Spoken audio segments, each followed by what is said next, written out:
अरे रे रे, महाराष्ट्रातील 5,150 electric bus खरेदीत मोठा घोटाळा समोर आलाय. एका कंपनीने एसटीला फसवलं, कराराचे भंग केले आणि आता परिवहन मंत्र्यांनी त्याचं कंत्राट रद्द केले.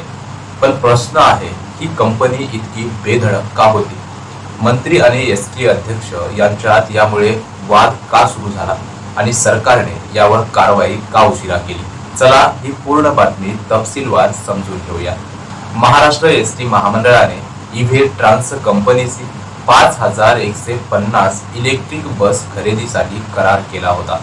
कराराप्रमाणे कंपनीने दरमहा 250 बस पुरवायचं होतं, पण त्यांनी मार्च 2024 ते 2025 मध्ये फक्त 220च बस दिल्या आहेत. हे करार भंग समजून परिवहन मंत्री प्रताप सरनाईक यांनी करार रद्द केलं. या घटनेमुळे राजकीय व प्रशासकीय यांच्यामध्ये भांडण निर्माण झाले. एसटी कर्मचाऱ्यांचे नेते श्रीरंग बर्गे म्हणतात की सरकार या कंपनीला घाबरून या कंपनीवर कारवाई करत नाहीये का?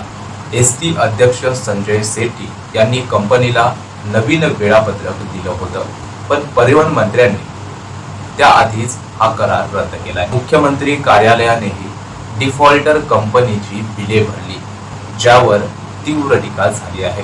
हा प्रकल्प माजी मुख्यमंत्री एकनाथ शिंदे यांच्या कारकिर्दीत सुरू झाला होता. कंपनीने 1,287 बस ऐवजी 220च बस पुरवल्या, तरीही तिला प्रलंबित पैसे मिळाले. विरोधकांचा आरोप आहे की सरकार आणि कंपनीमध्ये गुप्त करार आहे का?